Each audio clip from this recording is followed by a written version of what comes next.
What is happening, my YouTube family? Of course, it is your boy B New. I'm coming at you on this Sunday afternoon. Now, as we all know, typically I keep it to the morning show, Monday through Friday. But I just had to chime in because we had a very important game that just happened just a moment ago with the Brooklyn Nets taking on, of course, the Milwaukee Bucks. And, of course, breaking news for those of you who did not see it, Kyrie Irving did go down with the injury. Looks like probably a pretty bad ankle sprain, just based off what I saw initially. And, of course, I am no doctor, but based off what I saw initially, it doesn't seem as if he will be returning for the next game, because as we all know, now that you get into the meat of a series, it's a day on, day off from this point on. So they are going to be returning to Brooklyn. I'm pretty sure he's going to be getting treatment, and of course an MRI or just x-ray to make sure that there isn't a fracture, any kind of broken bones or anything like that. So of course we are all wishing Kyrie Irving the best. As many of you people probably think, oh, well, he's a hater of KD and Brooklyn and blah, blah, blah. But just because I'm a LeBron James fan and a Lakers enthusiast or whatever it is you want to call me does not mean that I pray on the downfall for the next man. But one thing that I will most definitely point out right now is, you know, the same energy that everybody brought, you know, all the times when LeBron was playing shorthanded against teams in the playoffs and in the finals and things like that, because we all know his first year in the finals going against that Golden State team with Clay and Steph and company, you know, Kyrie Irving hurt his knee in that very first game, and Kevin Love was injured in the previous series with the dislocation of his shoulder. So, I mean, but everybody still gave LeBron hell. Oh, he lost in the finals. He lost in the finals, you know, even though he was down 2 starters and 2 of his great teammates going against a fully healthy Golden State squad with, you know, was firing on all cylinders with Clay, Steph, Draymond, Matt Barnes, and company, and Iguodala. So we all know that was a great team that LeBron was facing. But, you know, not trying to get too much off subject. The point is now, without James Harden and without Kyrie Irving, now the pressure is now on Kevin Durant. And in my last video, I said I was talking about pressure and how easy it is when you don't have the pressure on you. When you don't have when your team ahead by 15 or 20 points and there's 5 minutes left in the game, you can hurl threes. You know, you can shoot that up. Like even Steph used to shimmy, and you know, people celebrate because it's so easy to hit threes when you winning like that. But my point is, what are you going to do when the pressure's on? Because when the pressure's on, it's a hit. You understand what I'm saying? So now the pressure was on Kevin Durant once Kyrie Irving went down, for him to come out and perform in the second half. And that's something he simply did not do.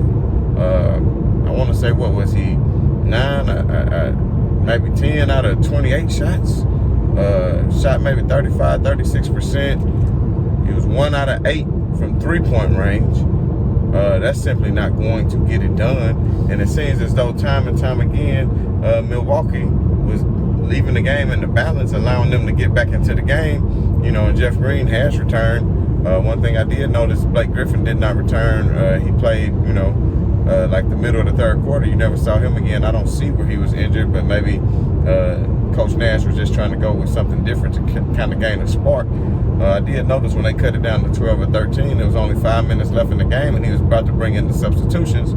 Then he changed his mind because they cut it to 12 or 13 with the and-1. But, of course, Milwaukee came back down and hit another shot, and then he cleared the bench with maybe 4.5 minutes left, which I can kind of understand that. I know they was in striking range and everything like that, but I think Kevin Durant had already played 41 minutes by this time. And if you play 41 minutes, that's a lot. That's going to take a toll on your body, trying to play that many minutes in one NBA game, especially Kevin Durant is, 32 years old. It's not like he's 24 or 25 years old. And plus, with that being said, you're just going to have one day off, and then you're going to have to turn around Tuesday.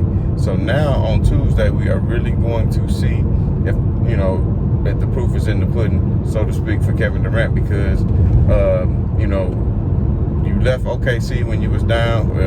You had OKC, you had Golden State where you wanted them, and you let them come all the way back and beat you in the playoffs. And then you joined that team with great superstars such as Steph Curry and Klay Thompson and Draymond Green and company. But I mean, you were the man on that team. We're not taking anything away from you. You were the best player on that team. And, you know, Steph Curry not too far behind you.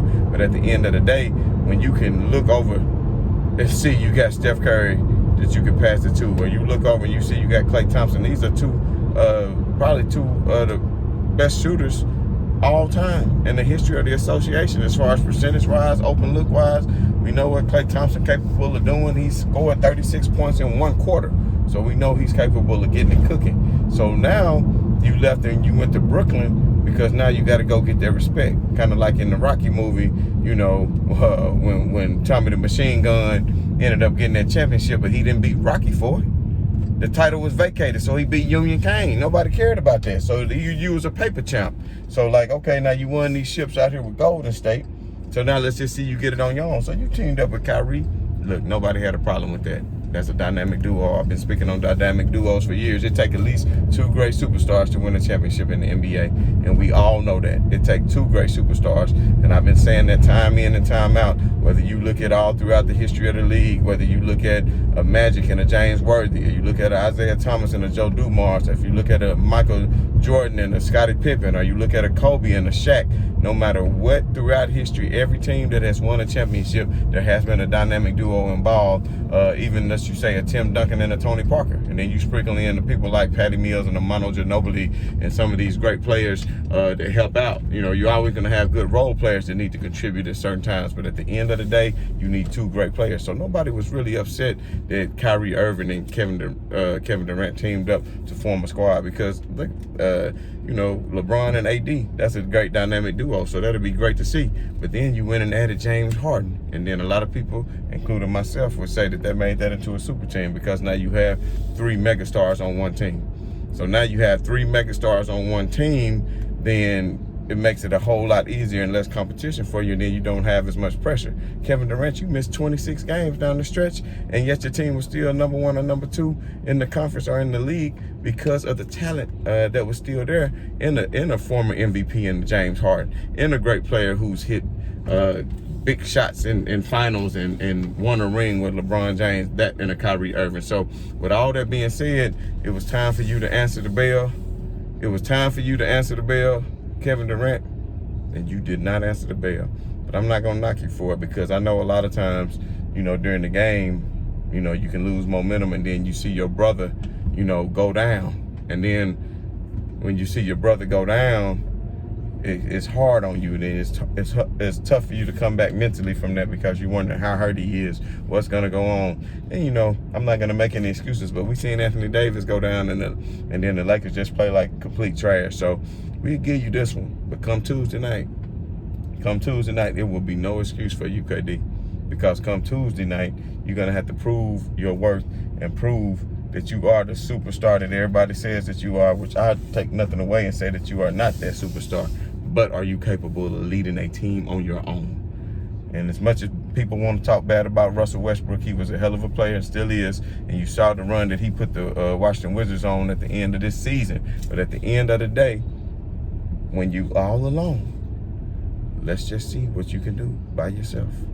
So to me, it's going to be very interesting. Of course, tomorrow on the morning show, we'll have much more in-depth analysis of what's going to happen going forward, and plus our reaction to tonight's game between the Phoenix Suns and Denver Nuggets. As we all know, that should be a short series, and Chris Paul are going to go ahead and sweep them and make quick work of that to make it 4-0. And we all know the Clippers won on yesterday. Kawhi Leonard and Paul George, of course, had great games on yesterday. I'm still picking Utah to win that series, even though the Clippers can make it very interesting and tie it up on tomorrow night. But at the end of the day, if Mike Conley comes back to orchestrate that offense and to add another deadly outside shooter to that offense, then I'm pretty much going to say that Utah is going to win that series. So we're probably going to be looking at Utah and Phoenix in the West. And the way Brooklyn is playing right now, I'm just telling you right now, if Kevin Durant goes down 3-2, which without Kyrie Irving, which the crowd is going to be into it. And I think Kevin Durant can actually, for all you haters, before you start calling me a hater and saying that I'm praying for the next man downfall, like I said, I'm sorry Kyrie went down, but now the pressure is on because the basketball guys have said, you know what, LeBron had to do it by himself, so let's see if Kevin Durant can do it by himself. And I'm telling y'all right now, quite honestly, I actually do think that Kevin Durant can lead his team to a victory. I actually think that he can win this team to a victory because Brooklyn is going to be a rowdy crowd, and he has the outside shooters that's capable of doing it. Can he distribute the ball like a LeBron James and get the ball into the hands of shooters like Joe Harris and get the ball into the hands of shooters like Jeff Green? That will be all very interesting to see. But, you know, my reaction to this game is, you know, BDB going to have to get it going come tomorrow night. Come Tuesday night. So we should all see, but this is going to make it a little bit more interesting. But a lot of people might think Kyrie coming back, and like I said, I'm no doctor, but the way he stayed down and the amount of pain he was in, it doesn't look like he's coming back next game, much less probably this series, especially if they close it out within the next two, which I think they are capable of doing if they play hard-nosed defense. And what they have to do is double team Kevin Durant and force the ball out of his hands and force others to beat you. Because if you play one-on-one against Kevin Durant, he will drop 40 on your head, and the Brooklyn Nuggets will win the game. But like I said, there'll be more to talk about that on tomorrow's show. But as always, I just want to tell y'all, right on to the real. Much love to the haters.